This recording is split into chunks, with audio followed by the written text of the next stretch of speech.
نے حضرت آدم علیہ السلام کو جنت میں رہنے کا حکم دیا، اس وقت حضرت آدم علیہ السلام کے علاوہ کوئی رسول نہ نبی غرض کے دنیا میں کوئی انسان موجود زمین پہ تھا ہی نہیں، صرف حضرت آدم علیہ السلام تھے اور وہ بھی جنت میں موجود تھے۔ حضرت آدم علیہ السلام کی بائیں پسلی سے اللہ رب العزت نے حضرت حوا رضی اللہ تعالی عنہا کی تخلیق فرمائی۔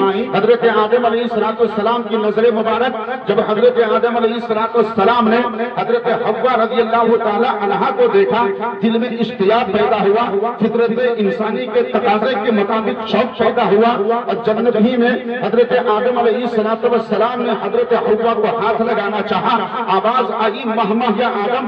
اس حدیث پاک کو حضرت امام قسطلانی رحمۃ اللہ تعالی علیہ المواہب اللدنیہ بالمنع المحمدیہ میں نقل فرماتے ہیں، آپ بیان کرتے ہیں کہ جنت میں آواز آئی مہما یا آدم، اے آدم ابھی رک جاؤ، اے آدم ابھی حوا کو ہاتھ مت لگاؤ، اے آدم ابھی حوا کو ٹچ مت کرو، اے آدم ابھی حوا کے قریب مت جاؤ۔ حضرت آدم علیہ السلام نے بارگاہ الہی میں عریضہ پیش کیا، مولا کیوں؟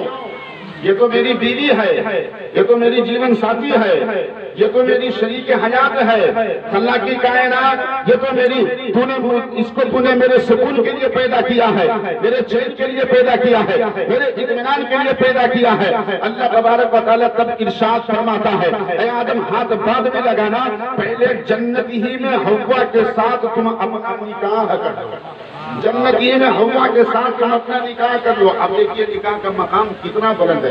نکاح بھی ایک رشتے کا نام ہے، باپ بیٹے کا رشتہ، ماں بیٹی کا رشتہ، پیر و مرید کا رشتہ، استاد و شاگرد کا رشتہ، دوست دوست کا رشتہ، ساتھی ساتھی کا رشتہ، سہیلیوں کا رشتہ، آپس میں ایک اپنی ہی طرح کا رشتہ ہوتا ہے۔ لیکن اے لوگوں قربان جاؤ، باپ بیٹے کا رشتہ ہو زمین پر آ کر متعین ہوا، ماں بیٹی کا رشتہ ہو زمین پر آ کر متعین ہوا، چچا بھتیجے کا رشتہ ہو زمین پر آ کر متعین ہوا، دوست اور ساتھی کا رشتہ ہو زمین پر آ کر متعین ہوا، استاد و شاگرد کا رشتہ ہو زمین پر آ کر متعین ہوا، پیر و مرید کا رشتہ ہو زمین پر آ کر متعین ہوا۔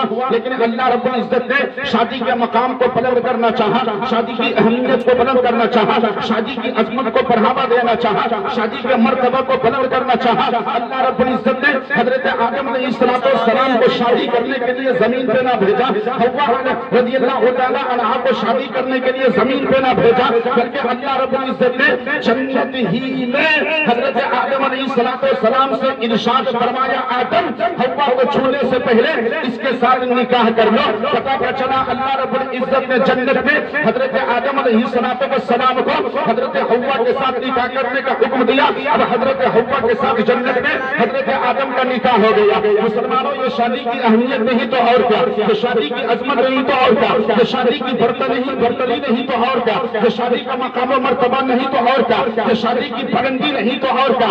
پتہ کیا چلا کہ شادی جنتی رشتے کا نام ہے، نکاح جنتی رشتے کا نام ہے، میاں بیوی کا رشتہ جنتی رشتہ ہوا کرتا ہے۔ اس لیے بزرگان دین فرماتے ہیں، اللہ رب العزت نے شادی کے رشتے کو جنت میں اس لیے متعین فرمایا تاکہ کائنات عالم کے تمام لوگوں کو معلوم ہو جائے کہ جو مصطفیٰ کا سچا غلام سنت مصطفیٰ کی روشنی میں شادی کرتا ہے، اللہ کا دریا کرم جوش میں آتا ہے، اور شادی کی رحمت و برکت کی وجہ سے اس خاندان والے کو جنت کا حقدار سبحان اللہ، ماشاءاللہ، یا رسول اللہ، میلاد النبی حضرت علامہ مفتی اشرف اللہ برکاتی، نعرہ تکبیر۔ اللہ۔ تو یہ شادی باہر کا جنت میں حضرت آدم علیہ السلام کا نکاح حضرت حوا کے ساتھ ہو گیا۔ اب آپ کو معلوم ہو گیا ہوگا کہ دنیا کے سب سے پہلے دولہے کا نام حضرت آدم علیہ السلام ہے، اور دنیا کی سب سے پہلی دلہن کا نام حضرت حوا رضی اللہ تعالی عنہا۔ نکاح ہو گیا جنت میں حضرت آدم کا حضرت حوا کے ساتھ۔ اب فطرت انسانی کے تقاضے کے مطابق حضرت آدم علیہ السلام نے حوا کو ہاتھ لگانا چاہا، پھر آواز آئی مہیا آدم ابھی رک جاؤ۔ حضرت آدم علیہ السلام نے پلٹ کر جواب دیا، خلاقی کائنات کیوں؟ تو نے تو پہلے ارشاد فرمایا تھا آدم نکاح کر لو، میں نے نکاح بھی کر لیا ہے، اب تو یہ میری بیوی بن گئی ہے، یہ میرے لیے سکون، میں ان کے لیے سکون، یہ میرے دلوں کا چین، میں ان کے دل کا چین، یہ میرے لیے اطمینان، میں اس کے لیے اطمینان، یہ میرے لیے راحت، میں اس کے لیے راحت، میرا درد اس کا درد، میرا سکون اس کا سکون، میرا آرام اس کا آرام، میرا چین اس کا چین، میری راحت اس کی راحت، میرا اطمینان اس کا اطمینان۔ کائنات اب تو یہ میری بیوی بن گئی ہے، اب رکنے کا حکم کیوں دے رہا ہے؟ اللہ رب العزت کی طرف سے آواز آئی، اللہ تبارک و تعالیٰ نے ارشاد فرمایا آدم حوا کو ہاتھ لگانے سے پہلے جنت ہی میں اس کا دین مہر ادا کر دو، جنت ہی میں اس کا دین مہر ادا کر دو۔ شادی بھی جنتی رشتہ، شادی بھی جنتی چیز، حضرت آدم بھی جنتی، حضرت حوا بھی جنتی، اور اس سے معلوم بھی کیا ہوا کہ دین مہر بھی جنتی چیز کا نام ہے۔ دین مہر بھی جنتی میں پہلے متعین ہوا۔ آدم ہاتھ لگانے سے پہلے حوا کا مہر ادا کر دو۔ اللہ رب العزت نے جب حضرت آدم علیہ السلام اب نبی ہے، تخلیق کے اعتبار سے، ظاہری شکل و صورت کے اعتبار سے سب سے پہلے نبی ہے، اللہ ان سے ارشاد فرما رہا ہے کہ ہاتھ لگانے سے پہلے مہر ادا کرو، اور یہاں کو 90% لوگ بغیر مہر ادا کیے ہوئے اپنی اہلیت کے قریب چلے جاتے ہیں۔ جی لے تو لیتے ہیں جم کر، لوٹ تو لیتے ہیں جم کر، گھیر تو لیتے ہیں جم کر، اور پہلی رات میں بیوی کے سامنے فقیر بن کے کھڑا ہو جاتا ہے کہ معاف کر دیجئے بعد میں دیں گے، آپ اپنے قریب آنے کی ہم کو اجازت دے دیں۔ حیرت کی بات، جنتی چیز دین مہر، لیکن ادا کرنے کی سکت نہیں، ادا کرنے کی طاقت و قوت نہیں، ادا کرنے کی استطاعت نہیں۔ حضرت آدم علیہ السلام سے فرمایا گیا آدم حوا کا دین مہر ادا کرو۔ حضرت آدم علیہ السلام نے بارگاہ مولا میں عرض کیا مولا میں یہاں کہاں سے دین مہر ادا کروں؟ یہ تو دارالعمل نہیں دارالجزا، نہ میرے پاس سونے چاندی ہے، نہ ہیرے جواہرات ہے، نہ درہم و دینار ہے، نہ دولت و ثروت ہے، میں دین مہر کہاں سے ادا کروں حوا کا؟ پیارے نبی صلی اللہ علیہ وسلم کے پیارے دیوانوں اب سنو، حضرت آدم علیہ السلام نے جنت میں مہر ادا کیا ہوا تھا، اور کیسے ادا کیا؟ آپ کہو گے روپیے پیسے کے ذریعے، میں کہوں گا نہیں، آپ کہو گے دولت و ثروت کے ذریعے، میں کہوں گا نہیں، آپ کہو گے درہم و دینار کے ذریعے، میں کہوں گا نہیں، آپ کہو گے سونے چاندی کے ذریعے، میں کہوں گا نہیں، آپ کہو گے ہیرے جواہرات کے ذریعے، میں کہوں گا نہیں۔ آخر وہ کون سی چیز تھی جس چیز کے ذریعے حضرت آدم علیہ السلام نے جنت میں حوا کا مہر ادا کیا تھا؟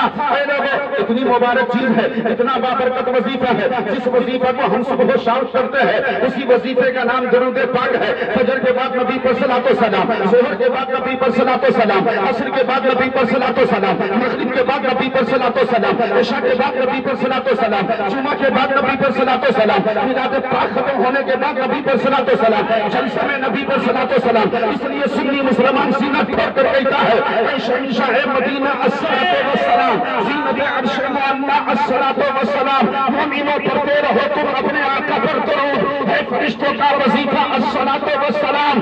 خود شکن مکے میں آئے موقع پر گر پڑے، جھوم کر کہتا تتابع الصلاۃ والسلام، اور میں وہ سنی ہوں جمیل قادری مرنے کے بعد ارے میرا لاشا بھی پڑے گا الصلاۃ والسلام۔ نعرہ تکبیر، نعرہ رسالت، مسلک اعلی حضرت، جشن عید میلاد النبی، حضرت علامہ مفتی اشرف رضا برکاتی، نعرہ تکبیر، نعرہ حضرت آدم رسالت۔ علیہ السلام سے ارشاد فرما گیا آدم گھبراؤ نہیں۔ فطرت انسانی کے تقاضے کے مطابق تھوڑی دیر کے لیے حضرت آدم علیہ السلام تشویش میں مبتلا ہو گئے۔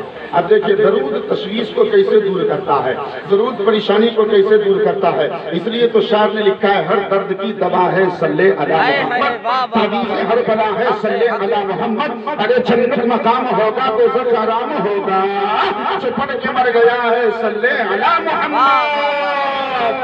پیارے نبی کے پیارے دیوانوں، حضرت آدم علیہ السلام نے ارشاد فرمایا، حضرت اللہ تبارک و تعالیٰ نے حضرت آدم علیہ السلام سے ارشاد فرمایا آدم حوا کا مہر ادا کرو، لیکن حضرت آدم علیہ السلام نے بارگاہ مولا میں جب عریضہ پیش کیا اللہ کی کائنات جنت میں مہر کہاں سے ادا کروں؟ سونے چاندی میرے پاس نہیں، ہیرے جواہرات میرے پاس نہیں، دولت و ثروت میرے پاس نہیں، درہم و دینار میرے پاس نہیں، اشرفیوں کی تھیلی میرے پاس نہیں۔ جب اللہ تبارک و تعالیٰ حضرت آدم علیہ السلام سے ارشاد فرماتا ہے مسلمانوں درود و سلام کی اہمیت سمجھو، درود و سلام کا مقام سمجھو، درود و سلام کا مرتبہ سمجھو، درود و سلام کی شان و عظمت سمجھو۔ اللہ رب العزت ارشاد فرماتا ہے اے آدم 3 مرتبہ میرے حبیب پر درود پاک پڑھ دو، تیری طرف سے درود پاک پڑھنا تیری طرف سے حوا کے لیے دین مہر۔ واہ واہ واہ، سبحان اللہ، ماشاء اللہ، بہت رسالت مسلک اعلی حضرت فیضان حضور اشرف العلماء فیضان حضور صدر اللہ فاضل فاتح ضلع محتری۔ میں نے وعدہ کیا تھا کسی کو اتنی باتیں بتاؤں گا کہ شادی پہلے کہاں ہوئی، یہ سب کو معلوم ہو گیا کہ شادی کا رشتہ سب سے پہلے جنت میں منتقل ہوا۔ سب سے پہلی شادی جنت میں، سب سے پہلا دولہا حضرت آدم علیہ السلام، سب سے پہلی دلہن حضرت حوا رضی اللہ تعالی عنہا، اور شادی میں سب سے پہلے دین مہر درود پاک کے ذریعے ادا کیا۔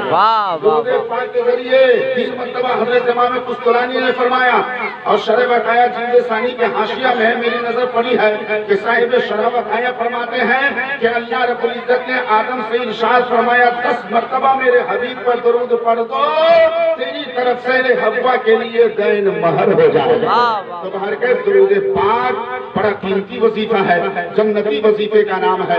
علی جناب محمد حسن انصاری کی صاحبزادی کو شاد و آباد رکھے، اور اس کے ساتھ جس صاحبزادے کی شادی ہونے جا رہی ہے اللہ تبارک و تعالیٰ اسے بھی شاد و آباد رکھے۔ کل جو بارات آپ کے سرزمین جلیشور پر آنے والی ہے اللہ تبارک و تعالیٰ اس شادی کو شادی خانہ آبادی کی طرح پائے تکمیل کر پہنچنے کی توفیق خیر عطا فرمائے۔ درمیان میں کوئی رکاوٹیں مشکلیں پریشانیاں حائل ہونے والی ہو تو تمام رکاوٹوں مشکلیں پریشانیوں کا رفع و دفع فرمائے۔ بس انہی چند جملوں کے ساتھ میں اپنی گفتگو کو ختم کر رہا ہوں۔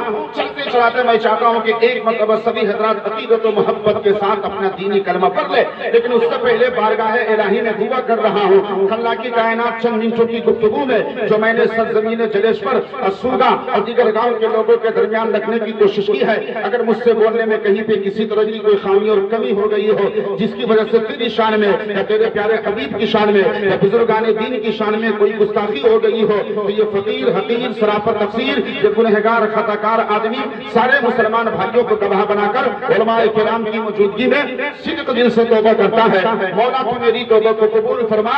سبھی حضرات میرے ساتھ مل کر کے پڑھیے استغفر اللہ ربی من کل ذنب و اتوب الیہ۔ اچھا ایک بندہ ذرا زور سے کہیے کہ یا رسول اللہ، یا رسول اللہ، یار یہ تو لاک ڈاؤن والا یا رسول اللہ کہہ رہے ہیں، ذرا آزادی والا کھل کر کہیے نا محبت سے یا رسول اللہ، یا رسول اللہ، محبت سے میرے ساتھ مل کر کے پڑھیے استغفر اللہ ربی من کل ذنب و اتوب الیہ۔ چلتے چلاتے سبھی حضرات اپنا دینی ملی قومی مذہبی اسلامی حقانی قرآنی عرفانی ایمانی اور جنتی کلمہ مچل کے پڑھ لیجئے۔ پڑھیے بلند آواز سے لا الہ الا اللہ، ایک بار اور پڑھیے لا الہ الا اللہ، ایک مرتبہ اور مچل کے پڑھیے لا الہ الا اللہ محمد رسول اللہ صلی اللہ علیہ وسلم۔ نبی اکرم نے اس جہاں میں پیام مولا سنا کے چھوڑا، جو جھک رہے تھے بتوں کے آگے خدا کے آگے جھکا کے چھوڑا۔ عمر کے غصے میں چور اتنے چلے تھے حضرت کو قتل کرنے، مگر رسالت کی ایک نظر نے انہیں بھی کلمہ پڑھا کے چھوڑا۔ ہماری صبح زندہ ہے، ہماری شام زندہ ہے، ہمارے دل کی تختی پر نبی کا نام زندہ ہے۔ زندہ باد پائندہ باد۔ آخر دعوانا الحمدللہ رب العالمین۔ السلام علیکم۔